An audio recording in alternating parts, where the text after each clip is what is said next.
Dengue ಬಂತು ಹುಷಾರ್. ಬೆಂಗಳೂರಿನಲ್ಲಿ ಡೆಂಗ್ಯೂ ರೋಗ ದಿನೇ ದಿನೇ ಹೆಚ್ಚಾಗ್ತಾ ಇದೆ. ಕಳೆದ 3 ತಿಂಗಳಲ್ಲಿ ಬೆಂಗಳೂರಿನಲ್ಲಿ 7 ಜನ ಪ್ರಾಣವನ್ನ ಕಳೆದುಕೊಂಡಿದ್ದಾರೆ.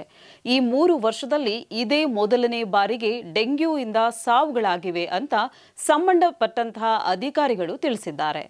ಬಿಬಿಎಂಪಿ ಅಧಿಕಾರಿಗಳ ಪ್ರಕಾರವಾಗಿ ಬೆಂಗಳೂರಿನಲ್ಲಿ 5,000ಕ್ಕೂ ಹೆಚ್ಚು ಡೆಂಗ್ಯೂ ಕೇಸಸ್ ಕಂಡುಬಂದಿದೆ. ಇನ್ನು ಆಗಸ್ಟ್ ತಿಂಗಳಲ್ಲಿ ಸುಮಾರು 2,370 ಕೇಸಸ್ ದಾಖಲಾಗಿವೆ. ಹಾಗಿದ್ರೆ ಈ ಡೆಂಗ್ಯೂ ರೋಗದ ಲಕ್ಷಣಗಳೇನು? ಡೆಂಗ್ಯೂ ರೋಗ ಹೇಗೆ ಬರುತ್ತೆ? ಮಳೆಗಾಲದಲ್ಲಿ ಇದು ಹೆಚ್ಚಾಗತ್ತಾ? ಡೆಂಗ್ಯೂನ ವಿಧಗಳು ಅಂತ ಏನಾದರೂ ಇದೆಯಾ? ಇದಕ್ಕೆ ಕಾರಣಗಳೇನು? ಇದನ್ನ ತಡೆಗಟ್ಟುವಂತಹ ಬಗೆ ಹೇಗೆ? ಸೊ ಇದರೆಲ್ಲದರ ಕುರಿತಾಗಿ ಒಂದಷ್ಟು ಮಾಹಿತಿಯನ್ನ ಡೀಟೇಲ್ ಇನ್ಫಾರ್ಮೇಶನ್ ಕೊಡಲಿಕ್ಕೆ ನಮ್ಮೊಟ್ಟಿಗೆ ಡಾಕ್ಟರ್ ಇದ್ದಾರೆ. ಬನ್ನಿ ಅವ್ರು ಏನು ಹೇಳ್ತಾರೆ ಕೇಳೋಣ. ವೀಕ್ಷಕರೇ, ಡೆಂಗ್ಯೂನ ಕುರಿತಾಗಿ ಒಂದಷ್ಟು ಮಾಹಿತಿಯನ್ನು ನೀಡಲಿಕ್ಕೆ ಇವತ್ತು ನಮ್ಮೊಟ್ಟಿಗೆ ಇದ್ದಾರೆ ಕಣ್ವ ಶ್ರೀ ಸಾಯಿ ಹಾಸ್ಪಿಟಲ್ನಲ್ಲಿ ವರ್ಕ್ ಮಾಡ್ತಾ ಇರುವಂತಹ ಡಾಕ್ಟರ್ ಶ್ವೇತಾ ರೆಡ್ಡಿ ಅವರು, ಜನರಲ್ ಫಿಸಿಷಿಯನ್ ಇವರು, ಹಾಗೆ ಕ್ರಿಟಿಕಲ್ ಕೇರ್ ಮ್ಯಾನೇಜ್ಮೆಂಟ್. ಸೊ ಮೊದಲನೇದಾಗಿ ಅವರನ್ನ ವೆಲ್ಕಮ್ ಮಾಡೋಣ. ಹಲೋ ಡಾಕ್ಟರ್, ನಮಸ್ತೆ, ಹೇಗಿದ್ದೀರಾ? ನಮಸ್ತೆ, ಚೆನ್ನಾಗಿದ್ದೀನಿ. ನೀವೆಲ್ಲರೂ ಹೇಗಿದ್ದೀರಾ? ಓಕೆ, ಆರಾಮಿದ್ದೀನಿ. ಓಕೆ ಡಾಕ್ಟರ್, ಈಗ ಗೊತ್ತಿರೋ ಹಾಗೆ ಡೆಂಗ್ಯೂ ಎಲ್ಲ ಕಡೆ ಸ್ಪ್ರೆಡ್ ಆಗ್ತಾ ಇದೆ. ಅದರಲ್ಲೂ ಬೆಂಗಳೂರಿನಲ್ಲಿ ಡೆಂಗ್ಯೂ ರೇಟ್ಸು ಜಾಸ್ತಿ ಆಗ್ತಾ ಇದೆ. ಸೊ ಮೊದಲನೇದಾಗಿ ವೀಕ್ಷಕರಿಗೆ ಡೆಂಗ್ಯೂ ಬಗ್ಗೆ ಹೇಳೋದಾದ್ರೆ. ನಮಸ್ಕಾರ, ನಾನು ಡಾಕ್ಟರ್ ಶ್ವೇತಾ ರೆಡ್ಡಿ ಅಂತ. ಸೊ ನಾನು critical care management and general physician. So yes, really ಇವ್ರು ಹೇಳಿದಾಗೆ ಈಗ ಡೆಂಗ್ಯೂ ಸೀಸನ್ ಇದು. ಸೊ ಇದು ಡೆಂಗ್ಯೂ ಪ್ರತಿ ವರ್ಷ ಥರನೇ ಸೀಸನಲ್ ಡಿಸೀಸ್ ಇದು. ಸೊ ಮಾನ್ಸೂನ್ ಹತ್ರ ಬರ್ತಾ ಬರ್ತಾ ಡೆಂಗ್ಯೂ ಕೇಸಸ್ ಅಲ್ಲಿ ರೈಸ್ನ ನಾವು ನೋಡ್ತಾ ಇದ್ದೇವೆ. ಸೊ ಇವಾಗ ಮಾನ್ಸೂನ್ ರೀಸನ್ ಇರೋದ್ರಿಂದ ಡೆಫಿನೆಟ್ಲಿ ಇದನ್ನು ಡೆಂಗ್ಯೂ ಸೀಸನ್ ಅಂತಲೇ ಹೇಳ್ತೀವಿ. ಸೊ ಡೆಂಗ್ಯೂ ಒಂದು ವೈರಲ್ ಫೀವರ್ ಇದು. ಸೊ ಇದು ಕಾಸ್ ಆಗೋದು ಡೆಂಗ್ಯೂ ವೈರಸ್ ಅಂತಾನೆ. ಬಟ್ ಇದು ಸ್ಪ್ರೆಡ್ ಹೇಗಾಗುತ್ತೆ ಅಂದರೆ ಇದು ಮಸ್ಕಿಟೋ ಥ್ರೂ ಸ್ಪ್ರೆಡ್ ಆಗೋದ್ರಿಂದ ಇದನ್ನು ನಾವು ಮಸ್ಕಿಟೋ ಬಾರ್ನ್ ಇಲ್ನೆಸ್ ಅಂತ ಹೇಳ್ತೀವಿ. ಸೊ ಒಂದು ಏಡಿಸ್ ಅಜಿಪ್ಟಿ ಅನ್ನೋ ಜಾತಿ ಇದು ಒಂದು ಫೀಮೇಲ್ ಮಸ್ಕಿಟೋ ಬೈಟಿಂದ ಇದು ಹಲವಾರು ಕಡೆ ಸ್ಪ್ರೆಡ್ ಆಗುತ್ತೆ. ಸೊ ಆ ಮಸ್ಕಿಟೋ ಎಲ್ಲಿ ಹೋಗುತ್ತೆ, ಯಾರಿಗೆ ಬೈಟ್ ಮಾಡುತ್ತೆ, ಹೇಗೆ ಅಂತ ಹೇಳಕ್ಕಾಗೋದಿಲ್ಲ. ಸೊ ಹಂಗಾಗ್ಬಿಟ್ಟು ಇದನ್ನ ಮಸ್ಕಿಟೋ ಬಾರ್ನ್ ಡಿಸೀಸ್ ಅಂತ ಹೇಳ್ತಾರೆ. ಇನ್ನು ಡೆಂಗ್ಯೂನ ಸಿಂಪ್ಟಮ್ಸ್ ಬಗ್ಗೆ ಹೇಳೋದಾದ್ರೆ. ಸೊ ಡೆಂಗ್ಯೂ ಸಿಂಪ್ಟಮ್ಸ್ ಅಂದ್ರೆ ಫಸ್ಟ್ ಜ್ವರ ಅಂದ್ರೆ ಫೀವರ್, ತಲೆನೋವು, ತುಂಬಾ ವಿಪರೀತ ತಲೆನೋವು ಇರುತ್ತೆ, ಮೈಕೈ ನೋವಿರುತ್ತೆ, ಜಾಯಿಂಟ್ಸ್ ಪೇನ್ ಇರುತ್ತೆ, ರ್ಯಾಷಸ್ ಇರಬಹುದು, ವಾಮಿಟಿಂಗ್ ಇರಬಹುದು, ಅನ್ಎಕ್ಸ್ಪ್ಲೈನ್ ಕಣ್ಣು ಉರಿತಾ ಇರ್ಬೋದು, ಮತ್ತೆ ಅನ್ಎಕ್ಸ್ಪ್ಲೈನ್ಡ್ ಆಗಿ ತುಂಬಾ ಸುಸ್ತಾಗಿರ್ಬೋದು, ಎದ್ದೇಳಕ್ಕೆ ಆಗೋದಿಲ್ಲ, ಇಲ್ಲ ಯಾವಾಗಲೂ ಮಲ್ಗಬೇಕು ಅನ್ನೋ ಥರ ಅನ್ಸೋದು, ಇವೆಲ್ಲ ಡೆಂಗ್ಯೂ ಸಿಂಪ್ಟಮ್ಸ್ ಇರುತ್ತೆ. ಇನ್ನು ಡಾಕ್ಟರ್, ಈ ಡೆಂಗ್ಯೂನಲ್ಲಿ ಸ್ಟೇಜಸ್ ಅಂತ ಏನಾದರೂ ಇದೆಯಾ? ಇದು ಡೆಂಗ್ಯೂ ಅಂದ್ರೆ ಯೂಶ್ವಲಿ ಆ ಮಸ್ಕಿಟೋ ಇಂದ ನಾವು ಇನ್ಫೆಕ್ಟೆಡ್ ಆದ್ಮೇಲೆ ಒಂದು 0 to 5 days ಒಳಗಡೆ ನಮ್ಮ ಬಾಡಿನಲ್ಲಿ ಚೇಂಜಸ್ ಆಗುತ್ತೆ. ಸೊ ನಮಗೆ ಬಾಡಿನಲ್ಲಿ ಚೇಂಜಸ್ ಕಾಣಿಸೋದೇ 5ನೇ ದಿನದ ಮೇಲೆ. ಸೊ ಫಸ್ಟ್ ಸಿಂಟಮ್ ಜ್ವರ ಬರೋದು. ಸೊ ಇದರಲ್ಲಿ 3 ಸ್ಟೇಜಸ್ ಅಂದರೆ ಒಂದು ಫೀವರ್ ಸಿಂಟಮ್ ಅಂತ ಫೀವರ್ ಸ್ಟೇಜ್ ಇರುತ್ತೆ, ಅಂದರೆ ಫೆಬ್ರಲ್ ಸ್ಟೇಜ್ ಅಂತಾರೆ. ಸೆಕೆಂಡ್ ಬಂದ್ಬಿಟ್ಟು ಕ್ರಿಟಿಕಲ್ ಸ್ಟೇಜ್ ಅಂತಾರೆ. 3ನೇದು ಬಂದ್ಬಿಟ್ಟು ಕನ್ವಲ್ಸನ್ ಸ್ಟೇಟ್ ಅಂತಾರೆ. ಅದನ್ನು ನಾವು ರಿಕವರಿ ಸ್ಟೇಜ್ ಅಂತಲೂ ಹೇಳ್ಬೋದು. ಸೊ ಈ ಥರ 3 ಹಂತದಲ್ಲಿ ಈ ಡೆಂಗ್ಯೂ ಫೀವರ್ ಆಗುತ್ತೆ. ಟೋಟಲ್ ಅರೌಂಡ್ 1 ರಿಂದ 15 ದಿನದವರೆಗೂ ಇದ್ರ ಸಿಂಟಮ್ಸ್ ಇರುತ್ತೆ. ಇನ್ನು ಡಾಕ್ಟರ್, ಬೆಂಗಳೂರಿನಲ್ಲಿ ಇದು ಅತಿ ಹೆಚ್ಚಾಗಿ ಕಾಣಿಸ್ಕೊಳ್ತಾ ಇದೆ. ಸೊ ಇದು ಸೀಸನ್ ವೈಸ್ ಅಂತ ಹೇಳಿದ್ರಿ, ಮಳೆಗಾಲದಲ್ಲಿ ಹೆಚ್ಚಾಗಿ ಕಾಣಿಸ್ಕೊಳ್ಳುತ್ತೆ. ಬಟ್ ಈ ಸಲ ಕಾಣಿಸ್ಕೊಂಡಿರೋದೇನು ಅಂತ ಹೇಳಿದ್ರೆ ಬೆಂಗಳೂರಿನಲ್ಲಿ ಡೆತ್ ರೇಟನ್ನು ಕೂಡ ನಾವು ನೋಡ್ತಾ ಇದ್ದೀವಿ.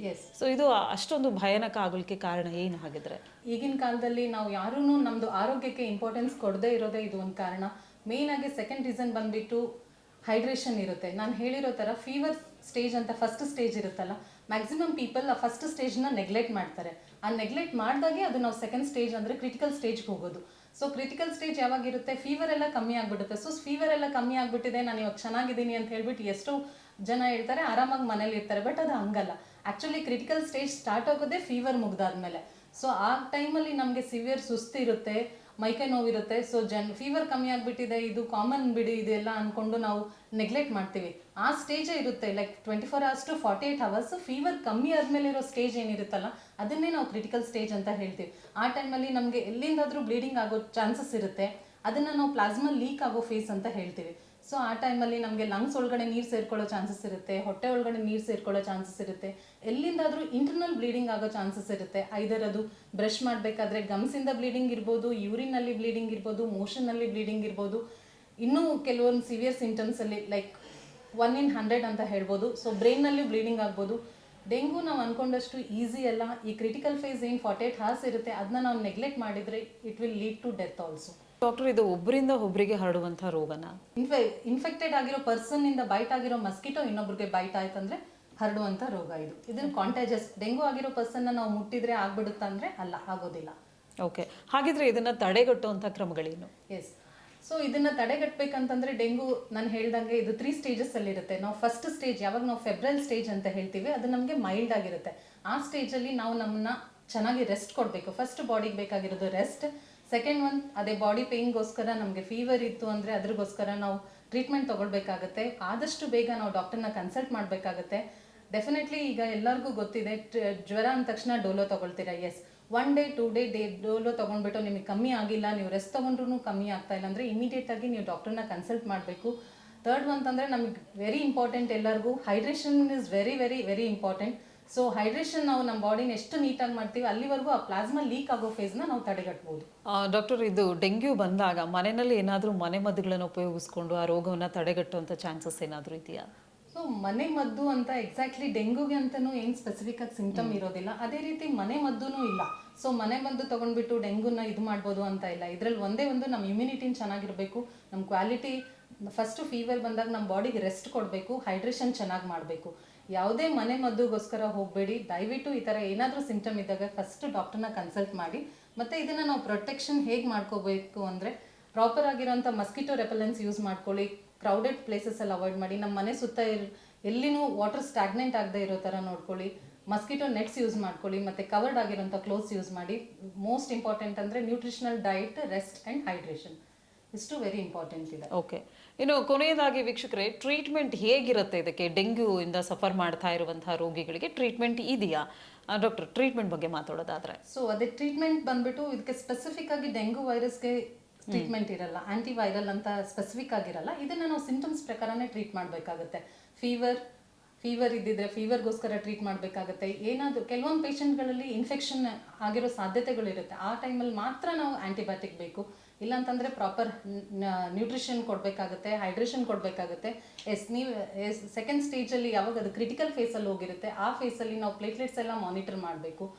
ಸೊ ಪ್ಲೇಟ್ಲೆಟ್ಸ್ ಮಾನಿಟರ್ ಮಾಡಿ ನಮ್ಗೆ ಏನಾದರೂ ಬ್ಲೀಡಿಂಗ್ ಟೆಂಡೆನ್ಸೀಸ್ ಇತ್ತು ಅಂದರೆ ಅದಕ್ಕೆ ನಾವು ಪ್ಲೇಟ್ಲೆಟ್ಸ್ನ ಟ್ರಾನ್ಸ್ಫ್ಯೂಸ್ ಮಾಡಬೇಕು.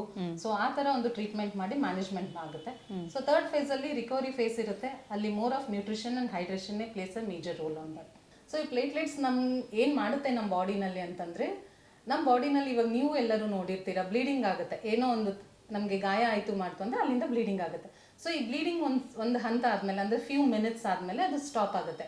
ಸೊ ಯಾಕೆ ಸ್ಟಾಪ್ ಆಗುತ್ತೆ ಅಂದರೆ ಅದೇ ಕೆಲಸ ಮಾಡೋದೇ ಇದು ಪ್ಲೇಟ್ಲೆಟ್ಸ್. ಸೊ ಪ್ಲೇಟ್ಲೆಟ್ಸೇ ಕಮ್ಮಿ ಇದ್ದಾಗ ಏನಾಗುತ್ತೆ ಅಂದರೆ ನಮ್ಮ ಬಾಡಿನಲ್ಲಿ ರಕ್ತ ಹೆಪ್ಪುಗಟ್ಟುವಂಥ ಶಕ್ತಿ ಏನಿರುತ್ತೆ ಅದು ಕೊರತೆ ಆಗುತ್ತೆ. ಸೊ ಆ ಕೊರತೆ ಆಗಿರೋದ್ರಿಂದ ಎಲ್ಲಿಂದಾದರೂ ಬ್ಲೀಡಿಂಗ್ ಆಗೋ ಚಾನ್ಸಸ್ ಇರುತ್ತೆ. ಒಂದು ಚಿಕ್ಕ ಗಾಯ ಆಗಿರ್ಬೋದು, ಅದೇ ನಾನು ಹೇಳಿರೋ ಥರ ಕರಳಲ್ಲೂ ಬ್ಲೀಡಿಂಗ್ ಆಗಿರ್ಬೋದು, ಗಮ್ಸಲ್ಲಿ ಬ್ಲೀಡಿಂಗ್ ಆಗ್ಬೋದು, ಯೂರಿನ್ ಮಾಡೋದ್ರಲ್ಲಿ ಬ್ಲೀಡಿಂಗ್ ಆಗ್ಬೋದು, ಬ್ರೈನ್ನಲ್ಲಿನೂ ಬ್ಲೀಡಿಂಗ್ ಆಗ್ಬೋದು. ಸೊ ಇದೆಲ್ಲದನ್ನು ತಡೆಗಟ್ಟೋಕ್ಕೋಸ್ಕರ ನಾವು ಪ್ಲೇಟ್ಲೆಟ್ಸ್ನ ಟ್ರಾನ್ಸ್ಫ್ಯೂಸ್ ಮಾಡಿ ಅದಕ್ಕೆ ಬ್ಯಾಕಪ್ ಕೊಟ್ಟು ರೆಡಿ ಮಾಡ್ತೀವಿ. ಪ್ಲೇಟ್ಲೆಟ್ಸ್ ಅಂತಂದರೆ ಬ್ಲಡ್ ಏನು ಥಿನ್ನಿಂಗ್ ಆಗ್ತಾ ಇರುತ್ತೆ ಅದನ್ನ ಹೋಲ್ಡ್ ಮಾಡುವಂಥ ಕೆಲಸ ಪ್ಲೇಟ್ಲೆಟ್ಸ್ ಮಾಡುತ್ತೆ. ಈ ಡೆಂಗ್ಯೂ ಬಂದರೆ ಜನ ಭಯ ಪಡ್ಕೊಳ್ಬೇಕಾ ಅಥವಾ ಎಚ್ಚರಿಕೆಯಿಂದ ಇರಬೇಕಾ? ಸೊ ಪ್ಯಾನಿಕ್ ಆಗ್ತಾ ಇದ್ದಾರೆ ಈಗ ಎಲ್ಲ, ಇದ್ರ ಬಗ್ಗೆ ನೀವೇನು ಹೇಳ್ತೀರಾ? ಪ್ಯಾನಿಕ್ ಆಗೋವಂಥ ಅವಶ್ಯಕತೆ ಇಲ್ಲ. ನಿಮಗೆ ಈ ಥರ ಡೆಂಗು ಥರ ಸಿಂಪ್ಟಮ್ ಇತ್ತು ಅಂತಂದರೆ ಆಬ್ವಿಯಸ್ಲಿ ನೀವು ಅರ್ಲಿ ಡಾಕ್ಟರ್ ಹತ್ರ ಹೋಗ್ಬಿಟ್ಟು ಡಾಕ್ಟರ್ ಸಲಹೆ ತೊಗೊಂಡು ಅಂಡರ್ ಅಬ್ಸರ್ವೇಷನಲ್ಲಿ ಇದ್ಬಿಟ್ಟು ಪ್ಲೇಟ್ಲೆಟ್ ಮಾನಿಟರ್ ಮಾಡ್ಕೋಬೇಕು. ಎಲ್ಲ ಡೆಂಗು ಪೇಷಂಟ್ಸ್ ಹೌದು ಅಡ್ಮಿಷನ್ ಬೇಕಾ? ಇಲ್ಲ, ಬೇಕಾಗಿಲ್ಲ. ಮೈಲ್ಡ್ ಇರೋ ಪೇಷಂಟ್ಸು ಪ್ರಾಪರಾಗಿ ಟೇಕ್ ಕೇರ್ ಮಾಡಿದರೆ ಏನೂ ಪ್ಯಾನಿಕ್ ಆಗೋ ಅವಶ್ಯಕತೆ ಇಲ್ಲ. ವೆರಿ ಮೈಲ್ಡಾಗಿ ರೆಸ್ಟ್ ಮಾಡ್ಕೊಂಡ್ಬಿಟ್ಟು ಮನೆಯಲ್ಲಿನೇ ಇದು ಮಾಡ್ಕೋಬೋದು. ಬಟ್ ಅದು ಎನಿ ಟೈಮ್ ನೀವು ಫಸ್ಟ್ ಸ್ಟೆಪ್ ಅದು ನಿಮಗೆ ಫೇಲ್ ಆಯ್ತು ಅಂದರೆ ಇಮಿಡಿಯೇಟಾಗಿ ಸೆಕೆಂಡ್ ಸ್ಟೆಪ್ಗೋಸ್ಕರ ಡಾಕ್ಟರ್ನ ಕನ್ಸಲ್ಟ್ ಮಾಡಬೇಕು. ಹೆದರ್ಕೊಳ್ಳೋವಂಥ ಅವಶ್ಯಕತೆ ಏನಿಲ್ಲ. ಮ್ಯಾಕ್ಸಿಮಮ್ ಎಲ್ಲ ಡೆಂಗು ಪೇಷಂಟ್ ಕ್ಯೂರ್ ಆಗೋ ಚಾನ್ಸಸ್ ಇದೆ. 100ಅಲ್ಲಿ ಬರೀ 2 to 3 ಪೇಷಂಟ್ಸ್ ಮಾತ್ರ ಸೀರಿಯಸ್ ಆಗೋ ಚಾನ್ಸಸ್ ಇರುತ್ತೆ. ತುಂಬ ಹೆದರ್ಕೊಳ್ಳೋ ಅವಶ್ಯಕತೆ ಇಲ್ಲ. ಇನ್ನು ಡಾಕ್ಟರ್, ಕೊನೆಯದಾಗಿ ಈ ಡೆಂಗ್ಯೂಯಿಂದ ಸಫರ್ ಆಗ್ತಾ ಇರುವಂಥ ಪೇಷಂಟ್ಸ್ಗೆ ಟಿಪ್ಸ್ ಅಂತ ಏನಾದರೂ ಕೊಡ್ತೀರಾ? ಸೊ ಫಸ್ಟ್ ಟಿಪ್ ಅಂತಂದರೆ ಡೆಂಗು ಬಂದ ತಕ್ಷಣ ಡೆಂಗು ಬಂದಿದೆ ಅಂತ ಹೇಳಿ ಪ್ಯಾನಿಕ್ ಆಗೋ ಅವಶ್ಯಕತೆ ಇಲ್ಲ. ಸೊ ನಾನು ಹೇಳಿರೋ ಸಿಂಪ್ಟಮ್ಸ್ ನಿಮ್ಗೆ ಏನಾದರೂ ಕಾಣಿಸ್ತು ಅಂತಂದರೆ ಇಮಿಡಿಯೇಟಾಗಿ ಡಾಕ್ಟರ್ನ ಬಂದು ಮೀಟ್ ಆಗಿ. ಸೊ ಅವರು ಡಿಸೈಡ್ ಮಾಡ್ತಾರೆ ನೀವು ಡೆಂಗೂದು ಯಾವ ಫೇಸಲ್ಲಿ ಇದ್ದೀರಾ, ಹೇಗೆ ಏನು ಅಂತ. ಡಾಕ್ಟರ್ ನಿಮ್ಗೆ ಯಾವ ರೀತಿ ಸಲಹೆ ಕೊಡ್ತಾರೆ ಅದನ್ನು ತಪ್ಪದೇ ಪಾಲಿಸಿ. ಆ್ಯಂಡ್ ಪ್ಲೀಸ್ ನೀವು ಕಂಪ್ಲೀಟಾಗಿ ನ್ಯೂಟ್ರಿಷನ್ ಡಯಟ್ ತೊಗೊಳ್ಳಿ. Outside food and almost instant ಫುಡ್ಸ್ನೆಲ್ಲ ಅವಾಯ್ಡ್ ಮಾಡಿ. ಹೈಡ್ರೇಷನ್ ಚೆನ್ನಾಗಿ ಇಟ್ಕೋಬೇಕು. ಎಲ್ಲ ಥರದ ಫ್ರೂಟ್ ತೊಗೊಳ್ಳಿ. ಆ್ಯಂಡ್ ಸ್ಪೆಷಲಿ ಅದೇ ಪಪಾಯ ಲೀಫ್ ಜ್ಯೂಸ್ ತೊಗೊಂಡ್ಬಿಟ್ರೆ ಎಲ್ಲ ಸರಿ ಹೋಗುತ್ತೆ ಅಂತಲ್ಲ, ಪ್ರೂವೆನ್ ಏನಿಲ್ಲ, ಬಟ್ ಗೊತ್ತಿಲ್ಲ. ಅದನ್ನು ಎನಿಥಿಂಗ್ ಆಗಲಿ ಲಿಮಿಟಲ್ಲಿತ್ತು ಅಂತಂದರೆ ಅದು ಡೆಫಿನೆಟ್ಲಿ ಆ್ಯಸ್ ಅ ಮೆಡಿಸಿನ್ ಆಗಿ ವರ್ಕ್ ಆಗುತ್ತೆ. ಅದು ಜಾಸ್ತಿ ಆಯಿತು ಅಂದರೆ ಅದು ಅಡ್ವರ್ಸ್ ಎಫೆಕ್ಟ್ ಎಲ್ಲದಕ್ಕೂ ಇದ್ದೇ ಇರುತ್ತೆ. ಸೊ ಕೆಲವೊಬ್ಬರಿಗೆ ಅದು ಅಡ್ಜಸ್ಟ್ ಆಗ್ಬೋದು, ಕೆಲವೊಬ್ಬರಿಗೆ it may leads to again gastritis ಆಗ್ಬೋದು, ಅದಕ್ಕೆ ಲೂಸ್ ಮೋಷನ್ಸ್ ಆಗ್ಬೋದು, ಇನ್ನು ಎಕ್ಸ್ಟ್ರಾ ಸಿಂಪ್ಟಮ್ಸ್ ಒಂದು ಆ್ಯಡ್ ಆಗ್ತಾ ಹೋಗುತ್ತೆ. ಸೊ ಫಸ್ಟ್ ನಿಮಗೆ ಟಿಪ್ ಕೊಡೋದು ಅಂತಂದರೆ, ನೀವು ದಯವಿಟ್ಟು ಆ ಥರ ಬಂತು ಅಂದರೆ ಪ್ಯಾನಿಕ್ ಆಗೋ ಅವಶ್ಯಕತೆ ಇಲ್ಲ, ಧೈರ್ಯದಿಂದ ಇರಿ. ಇದು ಅನ್ಟ್ರೀಟಬಲ್ ಡಿಸೀಸ್ ಅಂತೂ ಅಲ್ಲ, ಇದು ಕ್ಯೂರಬಲ್ ಡಿಸೀಸ್, ಇದು ಜನರಲ್ ವೈರಲ್ ಡಿಸೀಸ್.